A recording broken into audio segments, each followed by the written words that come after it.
Martes 19 de diciembre de 2023, entrevista con Aricel Carbonell. A la tercera bala vencida. Pero La tercera bala vencida.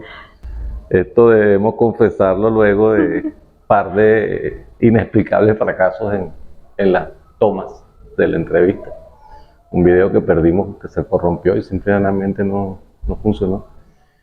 Y el segundo que unos minutos después de arrancar, los micrófonos se quedaron sin batería y no nos dimos cuenta. Pero bueno, esa es parte, lo estoy dejando en el registro como parte del anecdotario y de aprendizaje de lo que son las entrevistas. Valga para ti que tienes que hacer seguramente unas en el futuro inmediato en tus propias investigaciones. Y bueno, respecto al registro. Se trata de la investigación que lleva por nombre una experiencia de educomunidad decolonial. Se remite a la experiencia, a la sistematización de la experiencia de la voz de Guaycaipuro, aproximadamente entre el 2002 2022, aproximadamente digo porque siempre hay unas cosas un poco antes, un poco después que siempre entran en el registro, incluyendo lo que son algunos antecedentes vitales individuales de cada uno de quienes han aportado sus opiniones. Ojalá podamos rescatar buena parte de lo que conversamos en los dos momentos anteriores. De cualquier manera, bueno, estás en total libertad y absoluta comodidad. En condiciones de absoluta comodidad, si quieres paramos cuando tú quieras, tú prefieras, y luego continuamos nuevamente. Después en la edición se arma de nuevo. Hablábamos de aproximadamente 3 momentos, un poco lo que sería un poco antes de la voz, posibles antecedentes comunicacionales, comunitarios y educativos, ya después lo que fue la llegada a la voz, participación.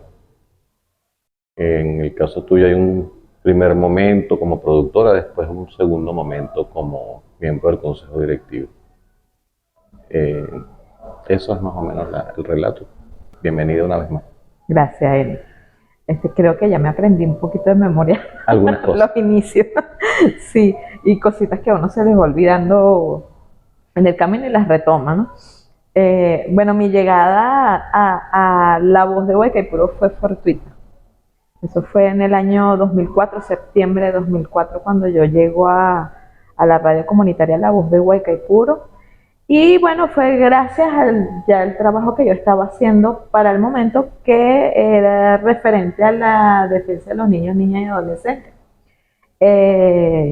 Trabajaba en la Defensoría de los Niños como defensora, y se trataba de la aplicación de la ley, de la LOPNA, de la Ley Orgánica para la Protección de Niños, Niñas y Adolescentes.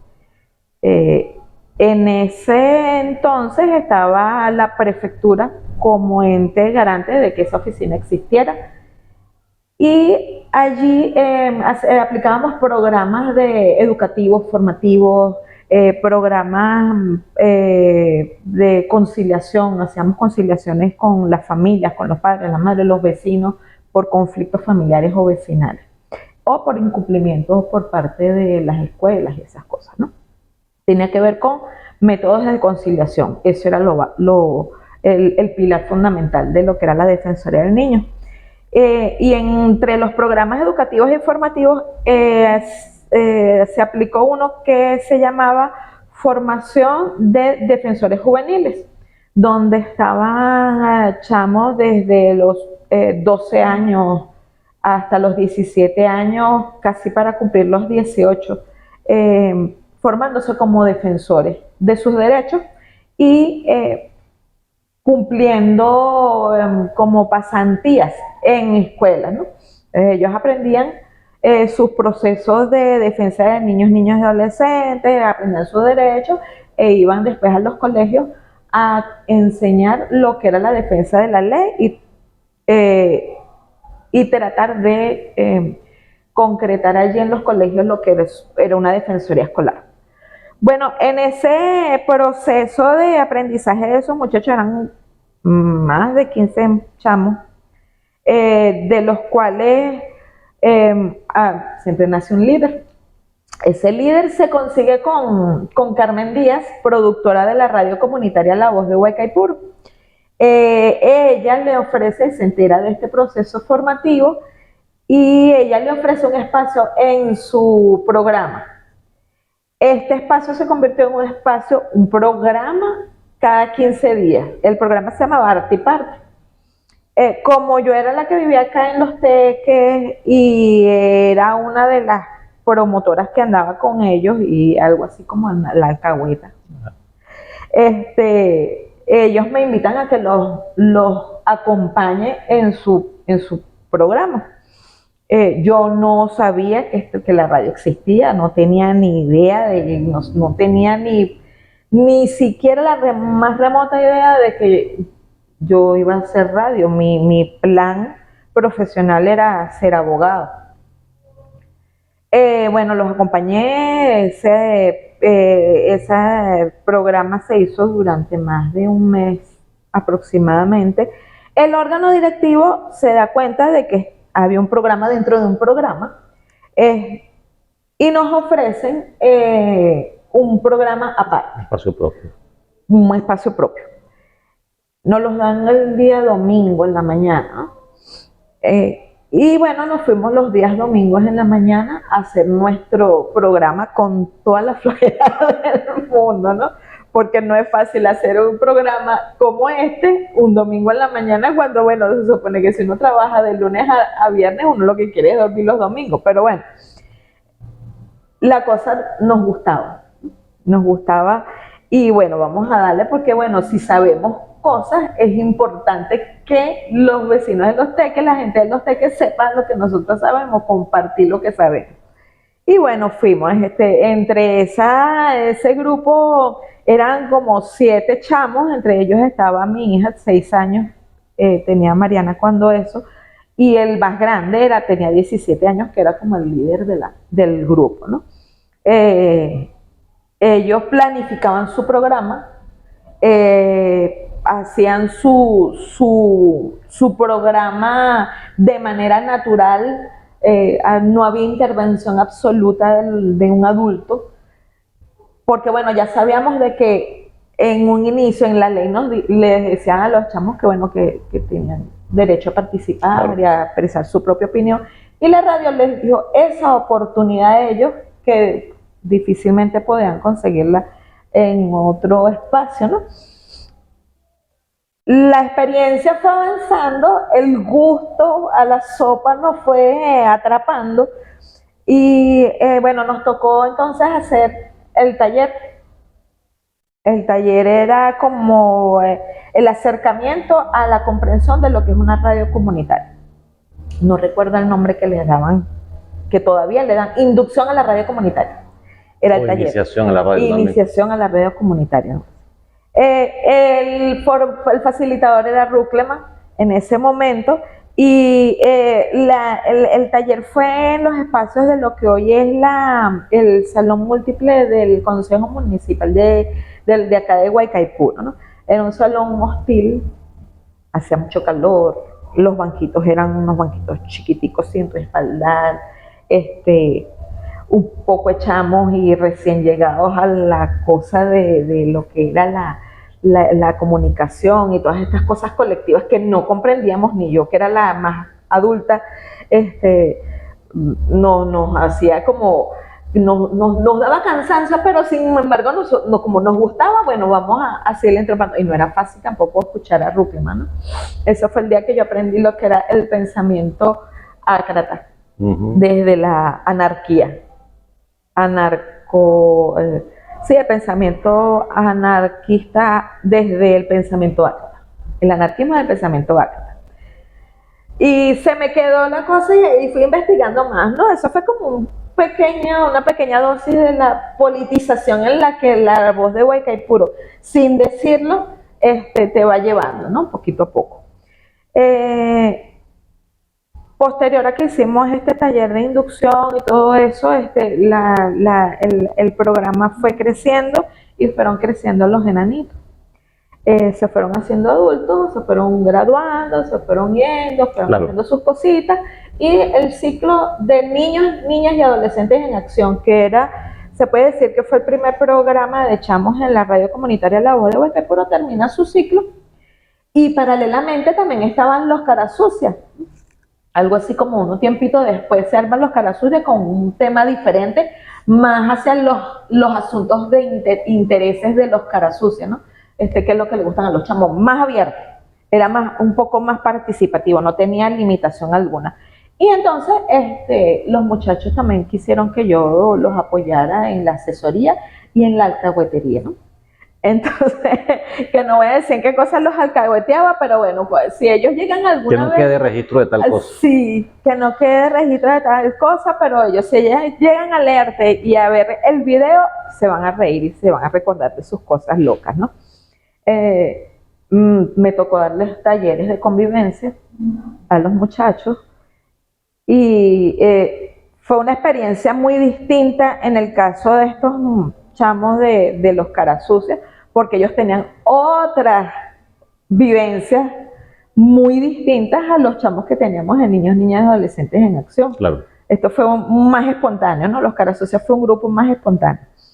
Bueno, también ellos de alguna manera terminan el ciclo, sin embargo, cuando terminan Niños, Niñas y Adolescentes en Acción, Mariana, que era la más chiquita, ella quería continuar haciendo radio. Y planificamos un programa que se llamaba Tobogán de Chuchería. Era un programa más elaborado, ¿no? Y un poco más comercial. Se grababan los cuentos, se editaban y se colocaban después en la parte en vivo, ¿no? Ella tenía sus partes en vivo y partes ya pregrabadas y editadas. Eran cuentos, cantos, nos íbamos a la UCB a buscar CDs que ningún chamo haya escuchado, que no tuviera nada que ver ni con el Chapulín, ni con Poppy, ni con nada de esas cosas. Poesías, todas esas cosas, ¿no? Donde confluían también gente, personas, productores de La Voz de Hueca y Puro. Carmen Díaz era una de las voces, Riera también era una voz, Pedro era también una de las voces que estaban involucradas en estas grabaciones. Personas de La Voz, productores de La Voz, también acompañaban este trabajo radiofónico. Crece Mariana, se pone a hacer otras cosas y yo, bueno, planifico y ejecuto el programa Hecho y Derecho. Este programa Hecho y Derecho tenía que ver también con lo que ya yo hacía con los chamos, que era la defensa de los derechos de niñas, niñas y adolescentes, pero ya yo no estaba en la prefectura y yo, bueno, ¿cómo me quedo yo con esto aquí guardadito si yo sé, manejo el tema? Y entonces, bueno, vamos a hacerlo como una asesoría o como una forma de que la comunidad y los usuarios que nos sintonizaban, supieran sobre la ley y cómo era todo lo que se refería a ella, dónde tenían que ir a plantear sus inconvenientes, todas esas cosas, ¿no? En ese momento, en ese tiempo, ya al año 2000, en el 2004 asistí a mi primera jornada de construcción colectiva en el mes de diciembre. Eso fue entre el 10, 11, en esa fecha, ¿no? Mi primera jornada de construcción colectiva, que era la cuarta de la radio. Fue una experiencia bastante interesante, porque tampoco eran cosas en las que yo había participado tampoco, ¿no? En un proceso de debate para la construcción de la radio, ¿no? De manera colectiva, o sea, en qué planeta se hace eso, ¿no? Y lo digo en qué planeta porque es como era una rareza para mí que toda esa gente se sentara a debatir radio y a planificar la radio del 2005. Generalmente los medios, ningún medio comercial lo hace porque, bueno, tiene su dueño, claro, y el dueño es el que editorializa y dice qué es lo que se va a hacer. Entonces, en ese medio comunitario se les ocurre hacer una jornada de construcción colectiva y ya llevaban en el 2002 la cuarta jornada. En esa cuarta jornada se debate radio hasta con los chamos. Entonces, los chamos más chiquitos, los hijos de los demás productores tenían un espacio aparte donde se les ponía a debatir, pero desde su ingenio, ¿no? Bueno, dibujen como ustedes ven la radio y los chamos dibujaban como ellos veían la radio. Mientras los adultos debatían entre copas y entre chutes. Entonces, esa era una de las rarezas que yo conseguí en La Voz de Guaycaipuro, donde pude ver a gente como Juanuco, como el poeta Trompi, Ruckleman, Eni, Graciana, construyendo la radio mientras nosotros, que éramos los nuevos, veíamos cómo se hacía este asunto, ¿no? Y también teníamos nuestra etapa de participación, por supuesto. Claro. Pero claro, como no conocíamos mucho, estábamos en el papel de esponja, ¿no? De absorber lo que decían los que sí sabían y que saben, ¿no? Bueno, luego, en el año 2007 me incorporé en la Fundación Comunitaria Radio La Voz de Guaycaipuro. Como sabemos, la organización Fundación es la que rige los destinos del colectivo La Voz de Guaycaipuro. Más que todo como un orden, ¿no? Quien da orden a todo lo que es el colectivo, los productores también. Hay un sistema donde hacemos reuniones, asambleas con los productores para también tomar de ellos cosas, ideas, aportes, inclusive hasta aterrizaje de cosas que tenemos que hacer a través de los productores, claro, que se plantean en la asamblea. Entonces, esta organización pasa también por esas asambleas de productores y después la asamblea de fundación. En la asamblea de fundación me incorporó como miembro y posteriormente, ya en el 2009, quedó como secretaria de actas. En el 2009 como secretaria de actas, entre ese 2007 y 2009, me planteó otro programa, otra producción radial que se llama El Gorjeo. El Gorjeo tiene que ver con la comunicación. Esa comunicación que se hace desde lo que es la agenda setting en los medios, en los más medios. Y la comunicación que queremos, la comunicación que quiere el pueblo, la comunicación que quiere el vecino que está aquí cerquita y el que está un poco más allá.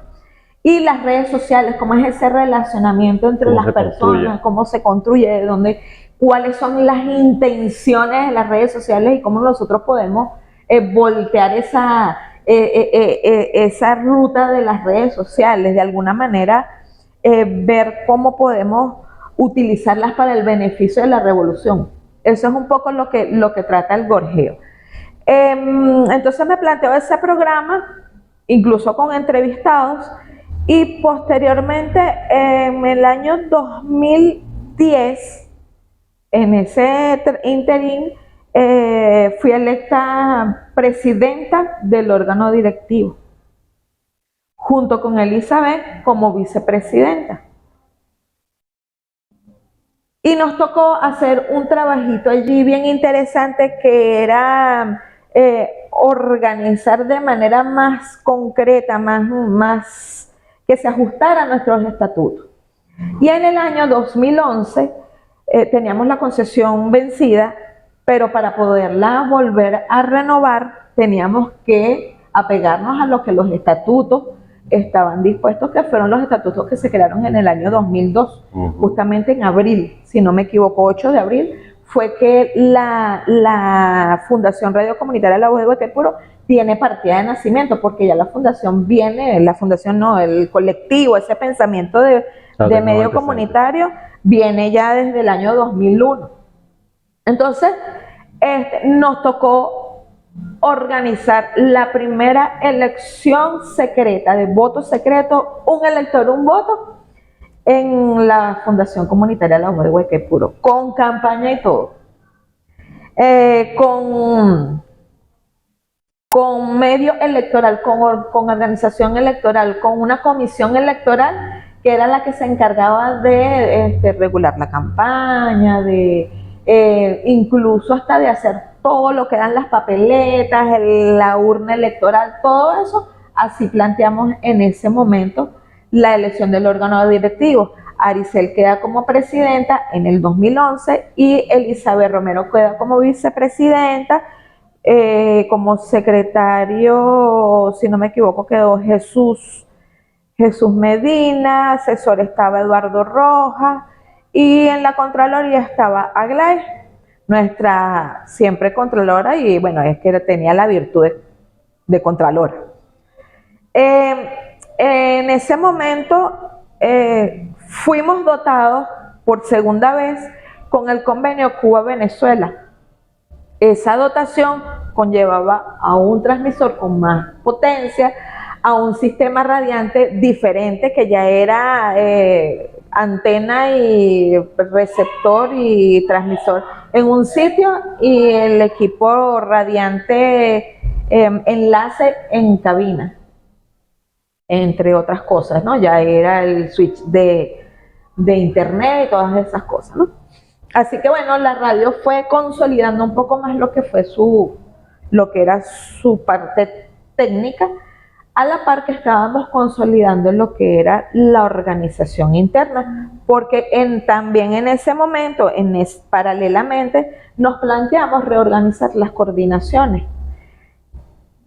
Y crecieron incorporando 2 coordinaciones más, una coordinación de prensa y una coordinación de convivencia, mediación y convivencia. Mediación y convivencia. En esa coordinación de mediación y convivencia se crea como un poco para afianzar lo que era la convivencia y el cumplimiento del reglamento de la radio, porque las organizaciones desde el nacimiento de la radio crearon un reglamento para precisamente garantizar el orden y la convivencia en el colectivo, pero no había como alguien que estuviera vigilante, eso fuera el presidente, ¿no? Entonces, bueno, Enrique Becerra le tocó asumir esa responsabilidad, y en la coordinación de prensa se crea para también dar como forma a lo que es realmente un medio de comunicación, que era el aspecto noticioso, el aspecto de búsqueda de la noticia, claro, que igualito se estaba haciendo, igualito había gente que salía a la calle a buscar noticias y se colocaban en pauta en la radio, en noticieros que se daban al mediodía, meridiano comunitario, algo así creo que era que se llamaba, y los demás programas también decían esas noticias, pero había que darle forma y aterrizarlo, ¿no? Y entonces yo asumo la responsabilidad de la coordinación porque, bueno, además de que yo no tengo experiencia de liderazgo alguna, no la tenía, en colectivos tan grandes como La Voz de Guaycaipuro, que en ese momento La Voz tenía 40 y dele programas, y una cantidad inmensa de miembros de fundación que, bueno, que tienen que tener un liderazgo, ¿no? Claro. Con todo lo que sea colectivo, un liderazgo colectivo, de la cual yo no gozaba. Entonces, bueno, vamos a asumir esa responsabilidad como un poco de fogueo y un poco para que conozcan a Aricel también, ¿no? Y entonces asumo la responsabilidad y, bueno, mandamos a hacer taco y todo eso, y para darle la presencia a La Voz de Guaycaipuro fuera de lo que era la cabina de producción. Y entonces allí me empieza también a gustar la cosa, ¿no?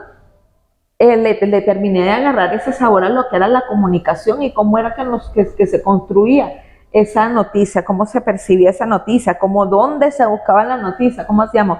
Ya habíamos hecho unos tallercitos de lo que era periodismo, escritura. En la Asamblea Nacional también teníamos entrada allí, y nos habían dado algunos talleres, así que era hora de ponerla en práctica.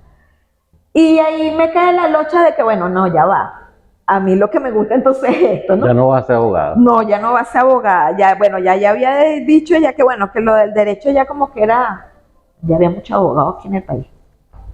Y entonces yo decía, nada, esto es lo que a mí me gusta.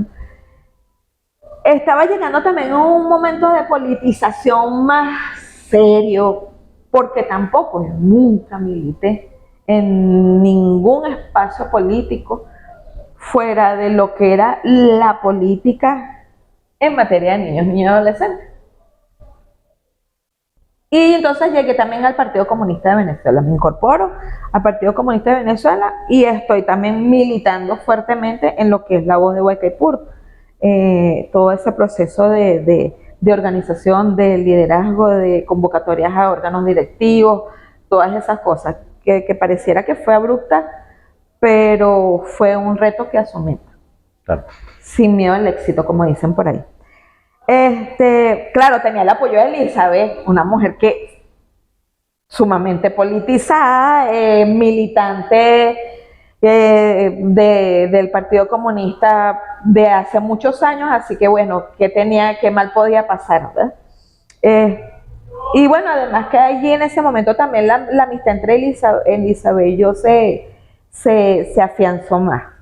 Nos conocíamos y nos hicimos muy amigas a través de esta responsabilidad, ¿no? Sí. Bueno, el proceso fue caminando. Luego salgo del órgano directivo, cumple su ciclo, pero yo sigo con el gorjeo y sigo con la coordinación. El gorjeo lo pauso y tomo el pregonero comunitario. Pero antes de salir como presidenta del órgano directivo, ya tenía también teníamos la idea de un pregonero escrito, que de hecho por allí ya tengo unos digitales. Venía de la anterior gestión de órgano directivo y de alguna manera lo retomé como método de aprendizaje, de ejercicio, porque esa es una de las cosas muy bonitas que hay en La Voz de Guaycaipuro, ¿no? Aprender haciendo. Sí, primero empezamos a hacerlo, ¿no? Y en ese interín lo vamos haciendo y le vamos dando forma y pareciera que es al revés, ¿no? Y después nos formamos y le ponemos nombre a través de la educación, de la formación y todo eso.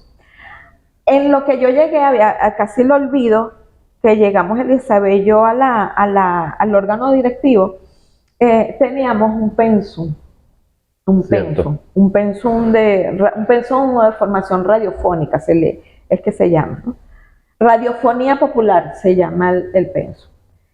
Fue construido por Provi y por Aura Batista con método, porque ya se venían haciendo esos talleres, pero esta vez se le dio formita en un papel como para también ordenar el asunto de la formación y darle como continuidad, y depende de cómo fuera la unidad curricular, como se le dice en la universidad, así se iba estableciendo y se iba dando el pensum. Entonces agarramos y nos montamos primero con el pensum y dimos taller a las comunidades que se incorporaron. Eso lo dimos, me acuerdo, en la Casa de la Cultura del Paso. Tuvo bastante receptividad. Varios formadores estuvieron allí, facilitadores, entre eso, bueno, estabas tú, estaba Carmen Díaz, una persona de Conatel nos apoyó bastante con la parte técnica, porque bueno, esa parte técnica no es común que en un medio de comunicación se dé, pero sí es común y debe ser común dentro de un colectivo comunitario que comprenda inclusive de dónde salen las ondas hertzianas y para dónde agarran, ¿no? Y de quiénes son esas ondas hertzianas y quién las regula. Entonces, también estaba Enrique Becerra, quien daba la parte legal de lo que eran los medios comunitarios, en fin, había un sinfín de facilitadores que nos apoyaban allí. ¿Recuerdas si antes o después fue el registro del mecate histórico? Fue en ese 2011. En ese 2011 fue el registro de mecate histórico con la profesora Arlenes. Fue también una herramienta, un recurso educativo bastante interesante, porque ese mecate histórico nos ayudó a construir un poco nuestra historia, ¿no? La historia de La Voz de Guaycaipuro desde la historia naciente de los pueblos originarios. O sea, es un método bastante hermoso. Sí, de cómo desde nuestros pueblos originarios nosotros llegamos a ser La Voz de Guaycaipuro. Y sí, bueno, el nombre del mecate histórico es una cosa demasiado hermosa, ¿no? Porque además era eso, pasearnos por todo y con elementos que tú veías allí tocabas, que la profe con su método logró entonces aterrizarnos a nosotros, que no somos una cosa que llegó y vino a salvar el mundo, ¿no? Sino que al contrario es ese reconocernos desde el origen, desde donde nosotros venimos como personas y reconocernos como colectivo también, ¿no? Que desde nuestra individualidad hacemos colectivo y que no podemos andar solitos por ahí, por el mundo haciendo y deshaciendo, sino que siempre en colectivo es mejor, mucho mejor. Entonces, bueno, hicimos ese mecate histórico, aplicamos el pensu, había mucha movilización política en cuanto a los medios comunitarios, entonces nos registramos como movimiento social también, porque en ese tiempo también estaban haciendo esa organización de movimientos sociales. Y agarramos, bueno, Elizabeth y yo culminamos nuestro ciclo, un ciclo bastante bonito, no nos fue nada mal, porque también tuvimos muchísimo apoyo de las instituciones en ese momento. Como dije antes, estábamos en la segunda, en el segundo equipamiento por parte del convenio Cuba-Venezuela, y además recibimos formación. Allí aprendí con los cubanos a hacer guión, todo cómo los cubanos preparan sus guiones para hacer. Cuba tiene una experiencia radiofónica muy bonita y muy amplia además. Entonces, bueno, luego tomamos Disculpa, ahí hay 2 registros de, por lo menos si no me equivoco, 2 jornadas también de construcción colectiva. Sí, 2 jornadas de construcción colectiva, que no, su método no fue igual que las anteriores, que nos quedábamos y hacíamos la sistematización al día siguiente, pero compartíamos juntos en las noches con cantos y echándonos cuentos y haciendo lo que se hace cuando no estamos en mesas de trabajo, ¿no? Pero estuvimos en unas jornadas de construcción colectiva donde incluso pudimos hacer unas pequeñas modificaciones a los principios. En esa modificación a los principios pudimos incorporar la parte de los niños, niñas y adolescentes cuando están haciendo programas. Esa modificación tenía que ver con la no intervención, no recuerdo textualmente cómo dice, pero era la no intervención del adulto cuando los chamos están haciendo su producción radial, ¿no? Dejando que ellos ejerciten su opinión y ejerciten su propia capacidad de poder tener sus espacios radiales y sus cosas. Sí, no, yo recuerdo que había una o varias experiencias, pero recuerdo una en particular, porque fue muy chocante escuchar cómo en el segundo plano, en el micrófono, alguien le estaba susurrando a uno de los niños algo que tenía que decir al aire, ¿no? Y eso, ¿no? Despertó todo primero desagrado, pero después una reflexión, la necesidad de analizar y reflexionar sobre el asunto, hasta dónde debía entonces hacerse ese tipo de cosas, ¿no? Exacto. Y entonces surgió en el tiempo la reflexión que finalmente incorporan entonces en tu pedido, en ese pedido, en la declaración a manera de principios, sobre, yo tampoco lo recuerdo con exactitud, pero sí está claramente reseñado para que los niños se expresen con su propia voz. Exacto, esa es la idea. No especificándonos, sino que no es que el adulto no puede apoyar a los chamos o las chamas, sino que es precisamente eso, ¿no? Deja que el chamo se exprese y que se desarrolle en lo que está expresando. Sí, lo puede orientar y acompañar, más no sustituir. No sustituirlo, y mucho menos susurrándose al oído. Ese es el propósito de ese pequeño cambio que se dio, ¿no? Bueno, culminamos nuestra etapa. Esas jornadas de construcción colectiva dejaron bastante, nosotros debatiendo siempre nuestra misión, visión, principios y todo eso. Fue el único cambiecito, porque cuando los productores o los que están en esa jornada de construcción colectiva dicen que lo demás se queda así, lo demás se queda así. Terminamos Elizabeth y yo. Elizabeth, bueno, le tocó asumir unas responsabilidades bien importantes a nivel municipal, y yo me quedo con la coordinación de prensa, le agarró más el sabor, el gusto y de inmediato el círculo de periodistas en cualquier parte de Venezuela es una cosa como que muy cerrada, ¿no? Es Sí. muy sectaria. Sin embargo, La Voz de Guaycaipuro logró a través de los años un respeto por la comunicación. Y no es en vano, ¿no?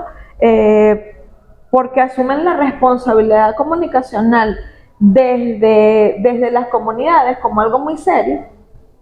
Entonces, no era repetir solamente lo que se decía en los medios, sino que también nos casábamos con las denuncias. Y hasta que el semáforo no estuviera arreglado, tú no te despegas de ese semáforo y dices, mira, ya arreglaron el semáforo. Claro. Hasta que el hueco ese que tú denunciaste, que hay un hueco en la calle y no verificaste si taparon el hueco, usted no suelta ese hueco en la calle. Y ese es el principio comunicacional en cuanto a las denuncias en la radio. Entonces no es hablar por hablar y no es decir por decir, sino ser responsable. Bueno, logró entonces un nicho allí entre los periodistas de acá del municipio, más que todos los teques, y se logra el respeto, la periodista de La Voz de Guaycaipuro, ¿no? Así me decían, sin tener ni siquiera el cartón. Es más, ni siquiera pensaba yo estudiar comunicación social. Y yo dije, nada, bueno, ya. No, bueno, ya sí estabas en esa zona. Sí, estaba en la zona, pero no lo pensaba estudiar. Aún. Aún no. Hasta que llegó el año 2019 y dijimos, no, ya. Pero lo dijimos entre el colectivo, ¿no? Porque no fue tampoco una decisión individual, sino que, bueno, mira, hacemos radio, hacemos política, estamos en la radio, dirigimos radio, somos respetados entre los que hacen comunicación. La gente de La Voz de Guaycaipuro, cuando tú dices, mira, llegó la gente de La Voz de Guaycaipuro, oye, La Voz de Guaycaipuro, ¿no? Entonces decidimos estudiar comunicación. Una experiencia que no se me puede olvidar. Estaba yo de presidenta para retomar después los estudios. Estaba de presidenta, creo que fue en el 2000, sí, fue la campaña de Chávez. Y me tocó ir a una rueda de prensa convocada por Chávez en plena campaña. Y esa fue una de las experiencias hermosísimas que me tocó porque yo no conocía a Chávez tan de cerca. Yo lo había visto de lejos en marchas y eso cuando vino a inaugurar el metro. Pero no lo había visto tan de cerca ni mucho menos lo había tocado.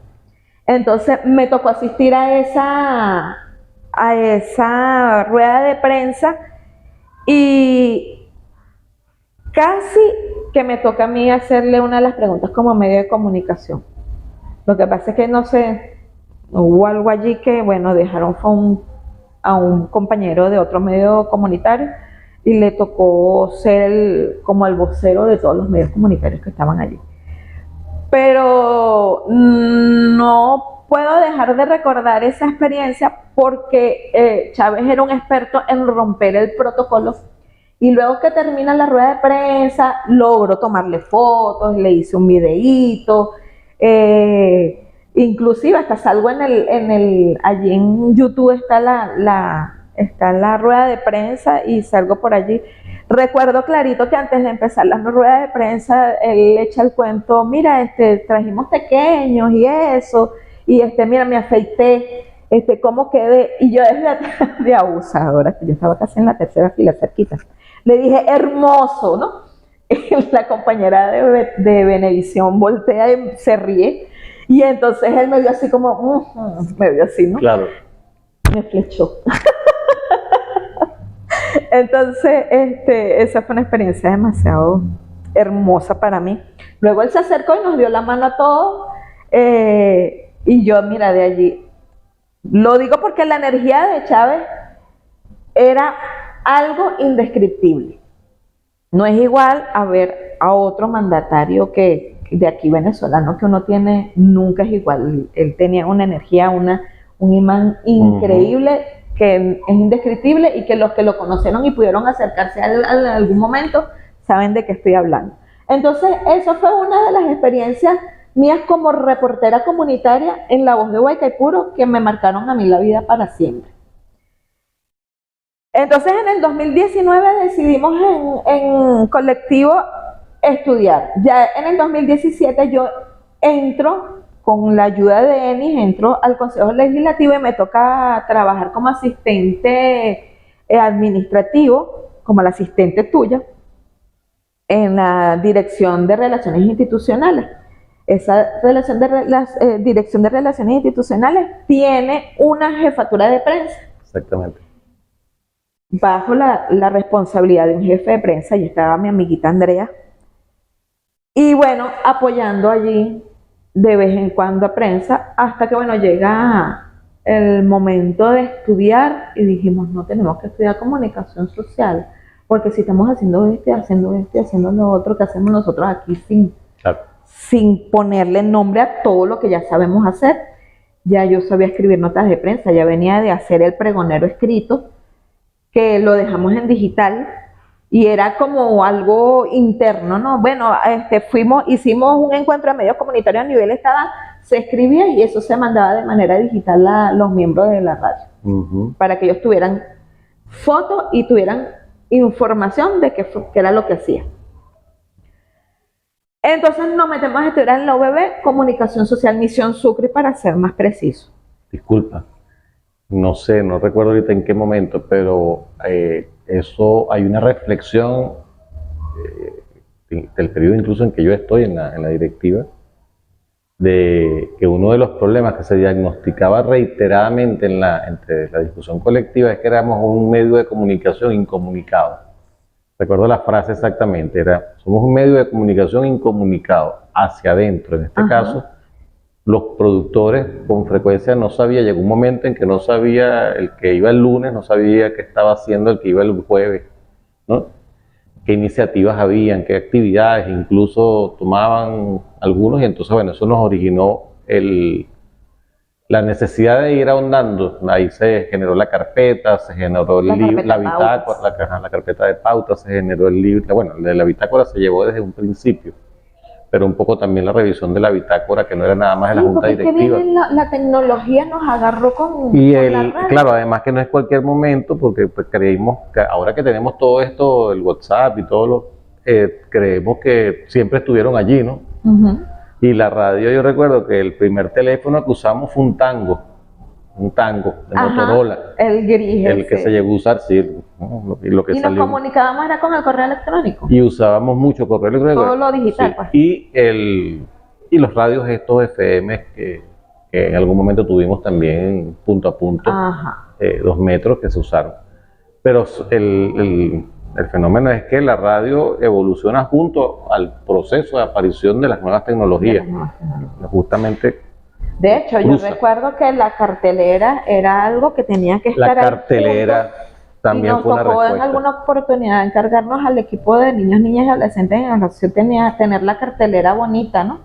Porque ese era el punto donde los productores tenían que confluir para saber cosas que no se enteraban, no se podían enterar por otro lado, o que cómo lo difundías a través de correo electrónico si no todos tenían correo electrónico, tenían computadora. Entonces estaba también la cartelera, entonces estaban los métodos que se habían creado. Sí, recuerdo que la cartelera incluso se mantenía un registro diario de ingresos y egresos de la radio, de la relación contable de los ingresos y egresos.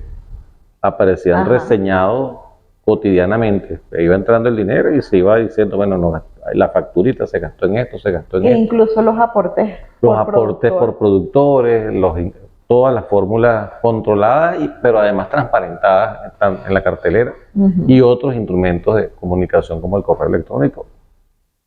Surge entonces, volvemos al punto, surge entonces el pregonero como un mecanismo digital, como un boletín digital que se distribuía por correo electrónico. Yo no lo tenía registrado. Sí, y hay unos en el blog, si no me equivoco. Sí. Cuando lo subíamos en Isuzu, que se llama como una revista, y se incorporaban allí en un enlace. Hay que tenerlo precisado allí. Debe estar la entrada en la página. Bueno, también después nos hicimos el blog que era un blog Era un blog. de Blogspot. No, ese blog creo que lo perdí. No, es el mismo. Es el mismo. Este TK. No, pero es que el TK era el mismo. Era una redirección ok. de Guapotori. Ajá. Porque el Uno blog que se habías llama creado. guapotoriblogspot.com, que es de principio de 2002, Sí, por ahí. 2003, es muy viejo. Y después se convirtió en la página web que tenemos ahora, que realmente es el mismo blog, pero ahora con una dirección, con un dominio pagado. Pues, Un dominio tiene nuestro pagado. nombre, que es lavozdeguaycaipuro.com.be. Sí. Nos tocó eso, aprender las multiplataformas en el interín que nos tocaba aprender de todo, consolidar lo de la radio y cómo nosotros nos comunicamos de adentro y comunicábamos afuera y lo de afuera lo traíamos hacia adentro, así estábamos.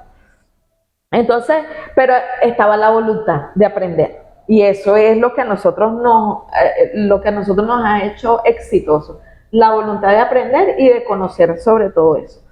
Y entonces creamos nuestras plataformas, nuestro Twitter, nuestro Instagram, Facebook, que fue donde primero nos incorporamos con todas las reservas que tenemos respecto a esos mecanismos, ¿no?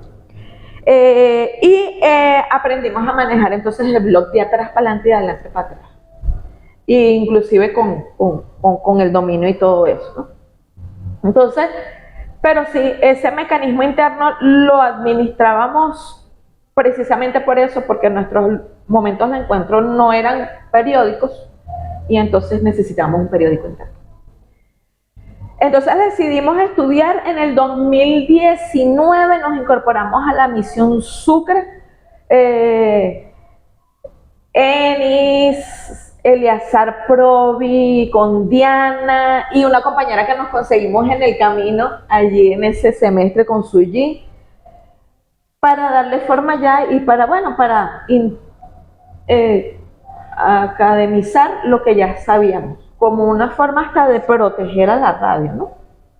De proteger y de seguir adquiriendo más conocimientos y poderlo impartir con nuestros compañeros de la radio. Más que todo, ese es el propósito de que nosotros estemos estudiando desde lo colectivo. Y además de eso, lograr involucrar a la radio en proyectos para que quede como registros concretos en la academia de lo que es la voz de Guaycaipuro, ¿no? Y entonces nos pareció una locura para el momento, pero bueno, el proyecto de la voz de Guaycaipuro, vamos a hacer una comunidad de aprendizaje, lo metemos así, y esto tiene para ser licenciatura, tiene para ser maestría, tiene para ser doctorado, tiene para como una experiencia educomunicacional. Esas experiencias educomunicacionales trascienden inclusive hasta la familia. Camilo inició también en su momento, cuando tenía 3 años, 4 años, su programa de radio.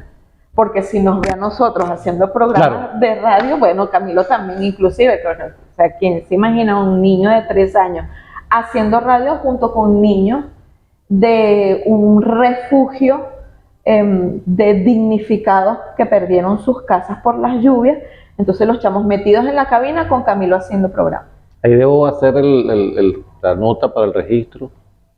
Cuando tú mencionas las comunidades de aprendizaje, y ya tanto de licenciatura, maestría como doctorado, el caso de la licenciatura, el proyecto Aeropote Nanopati, o el proyecto Es Nuestra Tierra, o Somos de esta Tierra, que es el que venimos adelantando en Misión Sucre UV, en los estudios de comunicación social, y que se hace se hace un abordaje desde las comunidades de aprendizaje. Es decir, nosotros como una comunidad de aprendizaje, no que se hace en la universidad, sino que llega a la universidad, que se hace en la voz de Guaycaipuro y que de la voz de Guaycaipuro ingresa a la universidad. Eso es uno. También estaba en ese momento Rafael Marrero, le hemos perdido la pista, pero Marrero estaba haciendo una maestría y él había adelantado bastante en la maestría, había empezado antes que nosotros, pues.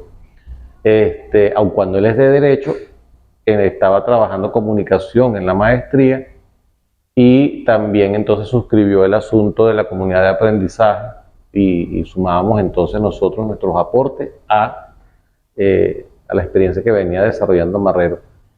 Y la última, creo que para ir redondeando, además que nos queda al pelo, para ir redondeando, la última, la más reciente en el tiempo, no la última numérica, sino en términos del tiempo, la más reciente, finalmente esta sistematización que estamos haciendo, que si bien se justifica o se origina a partir de la necesidad de concretar, cerrar yo los estudios doctorales en ciencias de la educación, es parte de una apuesta más grande, más integral e integradora de sistematización de esta experiencia y otras relacionadas, porque por cierto por ahí salió a relucir el tema de los NACU, de Túnel 10, unas revistas, es decir, hay toda una movida comunicacional, educativa y comunitaria. Pero bueno, para ir, podemos ir redondeando aquí.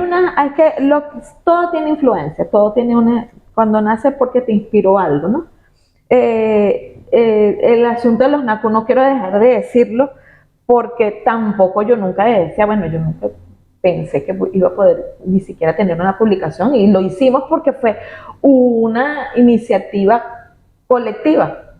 Una iniciativa colectiva. El NACU nace desde una conversación también entre chutes de Cocuy, ¿sí? Y las métricas y la cosa, y entonces se confundieron y nació el NACU, algo más pequeñito que un haiku.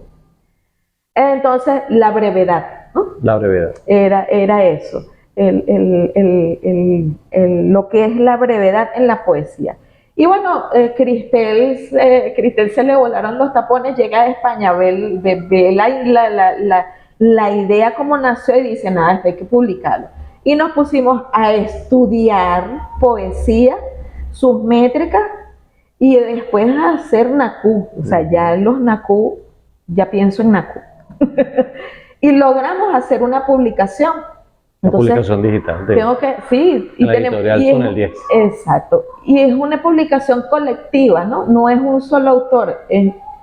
No sé si recuerdas cuántos autores confluyen ahí en el NACU. Oye, en la publicación. No recuerdo cuántos, pero son unos 7, 8. Más o menos. Puedo hacer la lista de memoria. Obviamente está Cristel, está Ruckleman, está Yurimia, está Alejandro, tú, está Alejandro, Manuel, Anaibí, Cristel, Anaibí, estoy yo. Está la hija de Ruckleman, Laura Soto, y está, si no me equivoco, Felipe. No sé si me falta alguno, pero ya ahí tenemos 11. La hermosura de lo colectivo, ¿no? Cómo se expresó allí en ese momento. Y entonces ya ¿cómo decir? Ya puedo morir en paz en una publicación. Sí, parte de eso. Es parte de eso, ¿no? Sí. Pero redondeando y sumándole un poquito más a lo que tú estabas diciendo hace ratico, todo tuvo su influencia para nosotros llegar hasta aquí. Y en ese año 2019 se nos atravesó alguien, 2018-2019, se nos atravesó Juan José Bautista. Ah, sí, con su decolonialidad del poder y todas esas cosas. Y entonces fue una influencia muy fuerte en nosotros que nos hizo, nos puso a pensar y nos puso a aterrizar cosas que nosotros no teníamos todavía concretas, ¿no? En cuanto a comunicacional, en cuanto a lo colectivo y en cuanto a lo educativo. Y la comunidad. Y la comunidad. Entonces, la unidad. Y nuestros 3 parientes y todas esas cosas que nosotros nos quedábamos, o sea, salíamos a las 4:30 de trabajar, terminábamos las labores a las 4:30 para quedarnos hablando hasta las 6:30 de la tarde de Juan José Bautista y sus cosas. Incluso pusimos un foro con el video. Hicimos un foro. Nosotros ahorita todavía no superamos la partida tan repentina de Juan José, y nos hace falta, y menos mal que está el hijo que tomó el testigo. El hermano que tomó el testigo. Estamos empezando a leer. Estamos leyendo allí. Algo que tampoco se me puede olvidar, a raíz de todo ese aprendizaje que obtuve en La Voz de Guaycaipuro sobre periodismo, comunicación, con comunicación comunitaria y vecinal, tuve mi primer trabajo como periodista en la Fundación Casa del Artista, con Roberto Mesuti de presidente. Allí hice muchos trabajos escritos porque estábamos telemáticos, yo viviendo aquí en Los Teques, entonces el acuerdo fue que yo trabajaba desde aquí y mandaba los trabajos. Entonces eran trabajos escritos sobre lo cultural y sobre la gestión. También lleve cae. Y luego llega la pandemia y bueno, salgo de la fundación por cuestiones también de gestión, que se terminó la gestión y iba a asumir otras actividades. Y al año siguiente asumo en YBKE, también, que fue una experiencia que también le tenía miedo, pero la afronté, ¿no?